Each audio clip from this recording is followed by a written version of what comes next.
a fé, conhecer a Jesus, que nos fala através da palavra de Deus.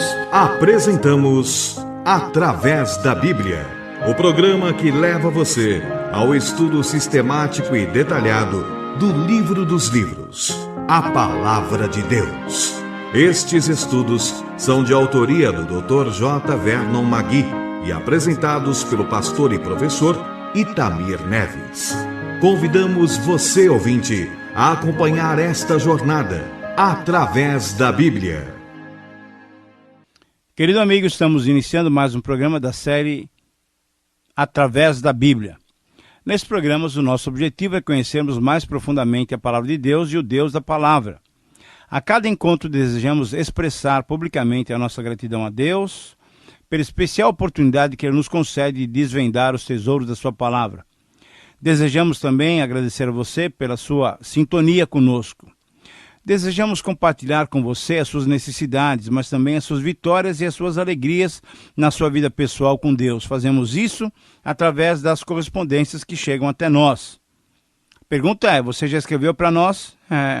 Muitos ouvintes têm escrito relatando as suas experiências que tenha tido através desse programa. Hoje, então, eu quero compartilhar com vocês uma carta de um amigo, de um irmão, que nos escreve da cidade de Piracicaba, no estado de São Paulo. Essas são as suas palavras. Prezados amigos, escrevo essas palavras para contar como esse programa tem abençoado a minha vida. Sou grato a Deus pela oportunidade de poder estudar a Bíblia com vocês.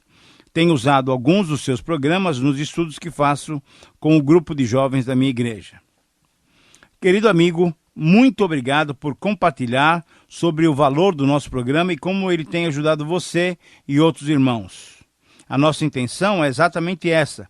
Desejamos que esses estudos sirvam para o seu crescimento espiritual e que abençoe os seus amigos, os seus irmãos.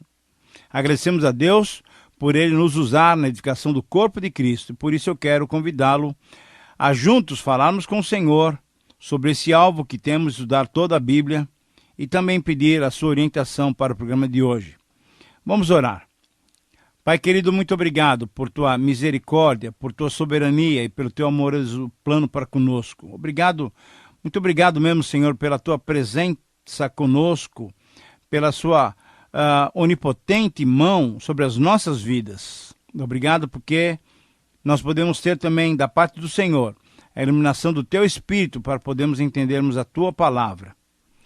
Senhor, muito obrigado porque pela tua própria suficiência nós podemos aplicá-la em nosso viver.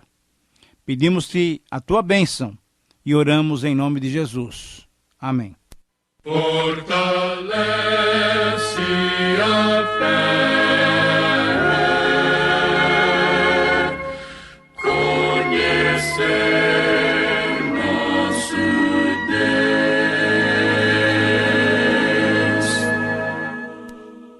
Querido amigo, estamos diante do capítulo 20 do livro do Êxodo. Nesse programa, vamos estudar até o versículo 17, pois nesses versos temos o decálogo, termo grego para os 10 mandamentos, ou então as 10 palavras, conforme o original hebraico. Esta é uma passagem importantíssima da palavra de Deus e necessita de um estudo aprofundado. Aqui, a lei foi dada por Deus ao seu povo. Nos versos 1 e 2, temos a base para Deus apresentar a sua lei. Deus se apresenta como libertador. Portanto, eu sou o Senhor teu Deus. Significa então que Israel é dele, porque foi criado por ele e foi resgatado por ele. Mas, antes de estudarmos detalhadamente os 10 mandamentos, precisamos fazer 2 considerações. Primeiro, vivemos num tempo em que se diz que há uma nova moralidade. Mas a nova moralidade que se conhece hoje, já na verdade era conhecida antes mesmo dos 10 mandamentos. Estamos vivendo num mundo sofisticado, cheio de tecnologia, mas nós somos pecadores, como eram aqueles que provocaram o dilúvio e outros juízos divinos. Nós somos pecadores, transgressores das leis de Deus. Somos pecadores por natureza. E os 10 mandamentos nos mostram quão pecadores nós somos. Segunda consideração. Agora, muitos pensam que por pregarmos a graça de Deus, isto é, a salvação pela graça, que nós desprezamos a lei. Não, isso não é verdade. O apóstolo Paulo disse em Romanos 6:1 as seguintes palavras: que diremos, pois? Permaneceremos no pecado para que a graça seja mais abundante? De modo nenhum. Como viveremos ainda no pecado nós, os que para ele morremos? Se a pessoa pensar que pode continuar pecando, quebrando os 10 mandamentos, olha, na verdade, tal pessoa não demonstra ser um cristão. Eu creio que todos que têm sido salvos pela graça de Deus têm um profundo respeito e reverência à lei de Deus pelos 10 mandamentos.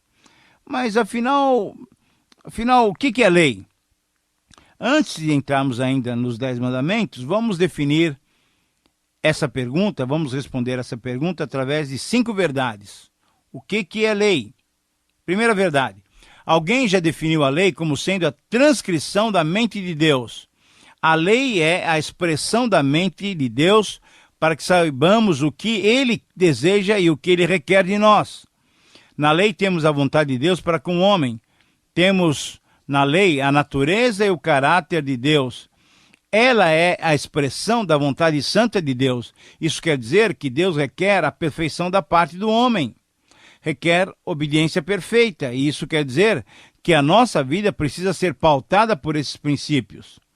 A nossa noção do que é direito ou errado está completamente deformada e deturpada pelo fato do que? Da nossa natureza estar caída. Então a lei é uma revelação da vontade, do caráter de Deus. Uma segunda verdade é que lei, respondendo essa pergunta, o que é lei, só podemos saber o que é certo e o que é errado, porque Deus tem nos mostrado através da sua palavra, através da sua lei. Muitos perguntam, ora, por que é errado mentir e furtar? Porque Deus diz que é errado na sua palavra? É só por isso? Não. Há uma outra razão. Podemos dizer que, por exemplo, é para o bem da humanidade. E como seria maravilhoso se o homem não roubasse, não mentisse, nem furtasse, nem fizesse outras coisas contra o seu semelhante. Mas acontece que o homem não guarda os mandamentos. Como temos observado então, a lei é uma expressão do caráter de Deus, mas a lei também, essa é a segunda verdade, revela a natureza do ser humano. O homem é pecador. Em terceiro lugar, uma terceira verdade, podemos dizer também que a lei é uma norma para a conduta do homem. A lei é que diz quando o homem está certo ou errado. As leis têm um poder muito grande que certamente revelam o poder do seu próprio Criador ou doador. Constatamos o poder que têm as leis naturais, as próprias leis naturais, que também foram estabelecidas por Deus, elas são poderosas. Veja só. Pegue, por exemplo, a lei da gravidade. Se alguém quiser experimentar para ver se ela funciona ou não, e quiser subir num prédio e se jogar de lá, vai perceber que ela funciona mesmo. Ela opera com muita eficiência. Não podemos desobedecê-la e escapar dos efeitos da sua transgressão. Um indivíduo pode saltar do prédio mais alto da sua cidade e ter por alguns instantes uma sensação de liberdade e até de prazer, mas sofrerá logo depois com o impacto fatal no solo. Não pode haver ilusão, querido amigo. As leis devem ser obedecidas. A Bíblia diz, a alma que pecar, esta morrerá. Essa daqui é uma lei implacável. Uma quarta verdade sobre a lei precisa ser esclarecida. É que, nessa verdade, nós entendemos que a lei é comparada e deve ser comparada com a graça. Se obedecermos tudo, tudo está bem conosco. Porém, se houver transgressão da lei, então tudo vai muito mal. A lei não faz por menos. As necessidades do homem não podem ser satisfeitas pela lei, porque a lei mostra apenas o que o homem deve ser. Porém, a graça apresenta o que Deus é. A lei revela o que o homem é de fato e revela também a sua incapacidade para se erguer moral e espiritualmente. Paulo argumenta em Romanos 3,19, em Romanos 8,3, que não existe nenhum problema com a lei, pois todo problema está conosco. Devemos, então, nos ajustar com a lei de Deus e não devemos ser apenas conhecedores dela. Não podemos ser meramente ouvintes da palavra, mas praticantes. Quem nos diz isso é Tiago, que diz também que o homem que é apenas ouvinte é como uma pessoa que vai se olhar no espelho. Essas pessoas olham para si mesmas e se veem na lei, porém continuam da mesma forma, porque a lei não transforma ninguém, como um espelho também não remove as manchas que porventura estejam no seu rosto. A lei tem essa função, ela revelar, só revelar exatamente como a pessoa é por dentro. A lei não pode alterar a nossa natureza, não pode alterar, não pode mudar o nosso coração, não pode transformar a nossa mente, apenas ela acusa as nossas faltas e nos condena. A lei não torna o homem pecador, porém, somente ela revela que nós somos pecadores na realidade. E, finalmente, uma quinta verdade sobre a lei é que a lei foi dada para trazer o homem a Cristo. Como já tivemos oportunidade de mencionar, a lei é um pedagogo, isso é, um aio, que nos toma pela mão e nos leva até Cristo e nos diz: vocês são pecadores e necessitam de um Salvador. É a lei que nos conduz a Cristo. A lei nos mostra o que na realidade nós somos e nos conduz a Cristo, ao Cristo crucificado. Ficar apenas com a lei, desejando uma vida melhor, mais limpa, mais pura, mais correta, é mesmo que aquele mecânico que vem ao espelho esperando que o espelho lhe limpe o rosto, limpe as mãos, que está sujo de óleo. Não, isso é impossível. Não devemos procurar a palavra de Deus como espelho, esperando alguma aplicação mágica dela nos nossos corações. Não, não. Temos que ler a palavra, conhecermos a nós mesmos e procurarmos o quê? A cruz de Cristo, procurarmos o Senhor Jesus. Sem o sangue de Cristo, não temos remissão dos nossos pecados. Sem o sangue de Jesus, não podemos ter os nossos pecados perdoados. O sangue de Jesus, Cristo, o seu Filho, o Filho de Deus, nos purifica de todo pecado. A lei nos conduz a Cristo e Cristo nos purifica de todo pecado. Querido amigo, essas verdades são importantes e devem ser aplicadas em nosso viver, porque delas depende a nossa vida cristã. Agora, permita-me fazer uma pergunta. Você tem entendido a lei dessa maneira? Saiba que só quando entendemos claramente a nossa relação com a lei é que a nossa vida cristã será desenvolvida de um modo satisfatório e agradável a Deus, a nós e ao nosso próprio Senhor. Agora eu quero convidá-lo a estudarmos agora mais diretamente os 10 mandamentos. Os 10 mandamentos são direcionados a duas relações. A primeira relação é dedicada ou se refere a Deus e o homem. E uma outra é dedicada ao relacionamento entre o homem e o homem. Então vamos notar os 4 primeiros mandamentos que se referem ao relacionamento de Deus ou do homem com Deus. Vamos lá. Primeiro mandamento é: não terás outros deuses diante de mim. Aqui temos uma condenação ao politeísmo. Havia naquele tempo muito politeísmo, isso é, a crença na existência de muitos deuses. Ao invés de adorar o único Deus e o Criador, muitos descrentes adoravam todo tipo de deuses. Para eles, existiam deuses da fertilidade, da bebida, das plantações, deuses da natureza, o sol, a lua. Na verdade, uma enormidade, uma série interminável de deuses, como vimos que era a crença dos egípcios. O apóstolo Paulo, muito tempo depois, destacou o fato até dos atenienses serem muito religiosos, pois além de vários altares dedicados a diversos deuses, eles não querendo desagradar a nenhum dos deuses, eles tinham um altar dedicado a quem? Ao Deus desconhecido. É isso mesmo, você deve se lembrar dessa passagem. Querido amigo, você percebe a loucura do politeísmo? Ao invés de adorarem apenas o Deus Criador, inventaram e adoravam até deuses que nunca foram deuses. Como é impressionante vermos a insensatez do ser humano sem Deus. Segundo mandamento: não farás para ti imagem de escultura, nem semelhança alguma do que é em cima nos céus, nem embaixo na terra, nem nas águas debaixo da terra. Essas são as palavras literais dos versículos 4 e 5. Podemos dizer que isso não nos afeta. Alguém pode falar: não, eu não adoro ídolos, então não é para mim. Mas muitos estão fazendo exatamente isso, meu querido amigo. Muitos estão adorando imagens de outros ídolos. É importante lembrar aqui que muitas vezes, muitas coisas são transformadas por nós mesmos, em ídolos. Por exemplo, a bebida alcoólica, o fumo, as drogas ou até a comida podem ser transformadas em ídolos por aqueles que não creem. Muitos transformam até o sexo num ídolo. Mas muitos de nós adoram o dinheiro, adoram a carreira profissional, adoram a família, adoram o cônjuge ou os filhos. Enfim, uma série de outros ídolos. E esses ídolos se tornam verdadeiros deuses para muitos.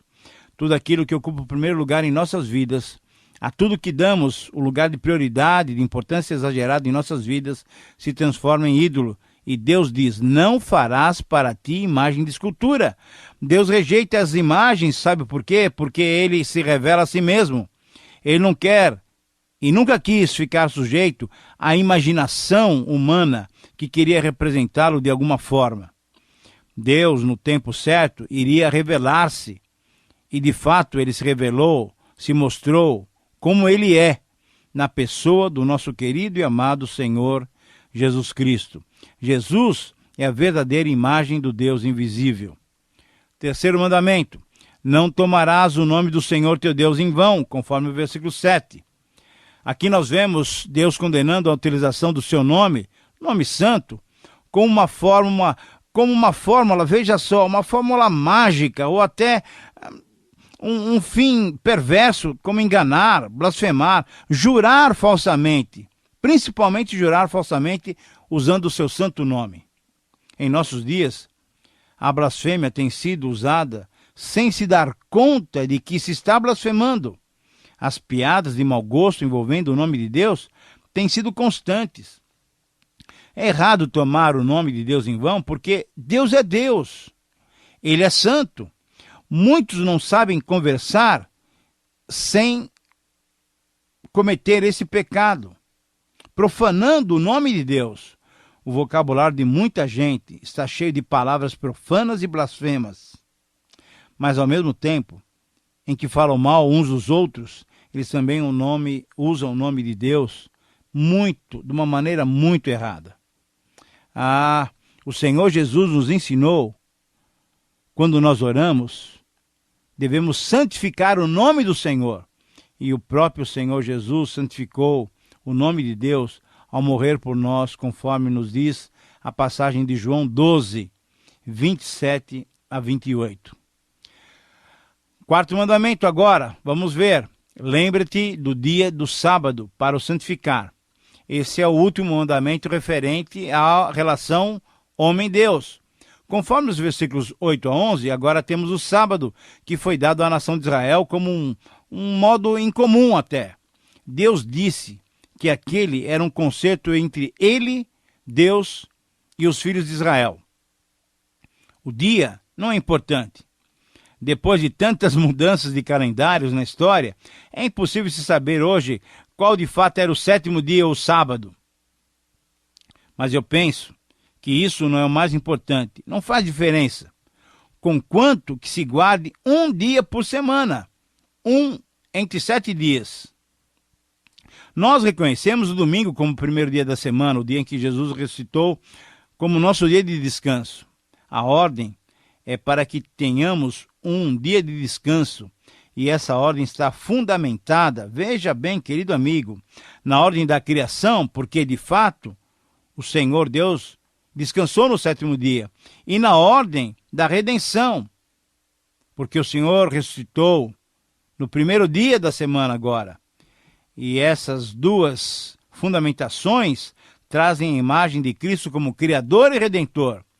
A igreja primitiva guardava o domingo como seu dia de descanso, conforme lemos em 1 Coríntios 16, 2. Vou repetir, 1 Coríntios 16, 2 nos mostra que a igreja primitiva guardava o domingo, o primeiro dia da semana, como seu dia de descanso. Agora vamos ver os 6 mandamentos relativos às relações entre os homens. O 5º mandamento: honra teu pai e tua mãe, para que se prolonguem os teus dias na terra que o Senhor teu Deus te dá. Conforme o versículo 12, nota-se que o pai e a mãe devem ser as primeiras pessoas que devem ser honradas. As relações interpessoais começam pela família. A honra aos pais é o fundamento da família, e a família é o fundamento e a base para a sociedade. A advertência à quebra desse mandamento era entendida como uma desonra ao Senhor. Por isso, os filhos nunca deviam desprezar seus pais ou desonrá-los de forma nenhuma, de maneira alguma. Mas, ao mesmo tempo, que bênção! A promessa pelo cumprimento desse mandamento é uma das mais preciosas. Os nossos dias serão prolongados. 6º mandamento: não matarás. Conforme o versículo 13, ninguém deve matar, ninguém tem o direito de matar. Por quê? Só quem tem o direito de tirar a vida é quem nos dá a vida. E é só Deus que tem esse poder para nos dar vida. Não se deve odiar o próximo, porque quando o ódio e a ira dominam o coração, então, como o Senhor Jesus disse lá em Mateus, já se cometeu o crime do assassinato. A vida humana é sagrada. Por quê? Porque o homem é feito segundo a imagem de Deus. 7º mandamento: não adulterarás. Conforme o versículo 14, esse mandamento aplicava-se tanto ao homem quanto à mulher. Estamos vivendo agora num tempo quando se fala muito em revolução sexual. Mas esse é um assunto muito antigo até. Não há nada de novo a respeito desse velho assunto. Os adúlteros sempre existiram. Adultério é qualquer relação sexual fora do matrimônio. Deus condena isso claramente aqui e ninguém pode mudar os mandamentos de Deus.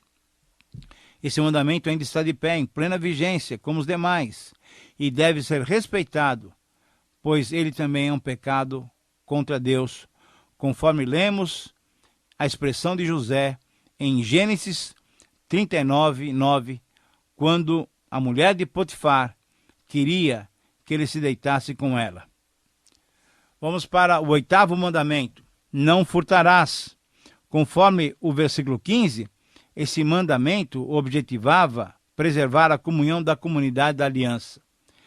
Talvez a proibição original era para se evitar o rapto que conduzisse à escravidão, mas certamente todos os outros tipos de furto estavam incluídos. Há uma clara ligação entre esse mandamento e o 10º que logo veremos. Agora, 9º mandamento: não dirás falso testemunho, conforme o versículo 16. Esse mandamento envolvia a linguagem honesta, os juramentos e os votos, pois um falso testemunho bem feito seria equivalente ao assassinato. Para se evitar então tal problema, a testemunha deveria ser também a executora, conforme nós vamos ver em Deuteronômio 17:7, a tal ponto a se tornar culpada do sangue se ela estivesse mentindo. Agora o 10º mandamento: não cobiçarás a casa do teu próximo. Conforme o versículo 17, enquanto os outros referiam basicamente às ações, esse mandamento referia-se aos pensamentos. O verbo no hebraico é neutro, não se refere somente aos maus desejos, mas se refere também ao impulso interior que leva à ação de apropriar-se da propriedade do alheio indevidamente. É apenas quando esse desejo é mal orientado para aquilo que pertence a outrem é que tal desejo se torna errado. O pecado normalmente se origina de um desejo errado, conforme Tiago, capítulo 1, 13 e 15. O apóstolo Paulo diz que a cobiça é idolatria, conforme lemos também em Colossenses 3, 5. Sim, querido amigo, são esses os mandamentos que Deus colocou para o povo de Israel. Então, assim, chegamos ao final do estudo do Decálogo, das 10 palavras, dos 10 mandamentos. No próximo programa, terminaremos o estudo desse capítulo 20, isso é, os versículos 18 a 26, nós vamos abordá-los. E também estudaremos todo o capítulo 21, com todos os seus 36 versículos. Ali nós teremos várias normas, várias outras condutas que o povo de Israel deveria seguir. Lembre-se que nós falamos que do capítulo 19 até o 24 são todas as leis que Deus estava dando para Moisés para que o povo de Israel obedecesse. Querido amigo, então estamos chegando ao final de mais um período de estudos e agradeço realmente a Deus pela oportunidade de, junto com vocês, podemos meditarmos livremente na sua palavra. Que Deus te abençoe, um grande abraço e até o próximo programa.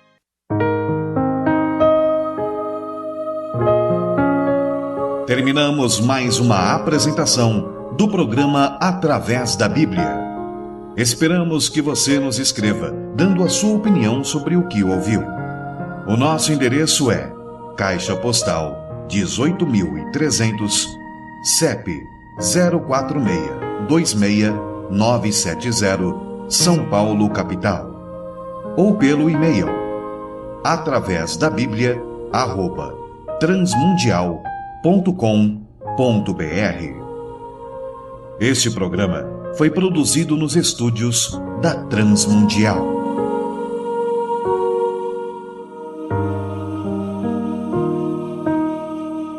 Leia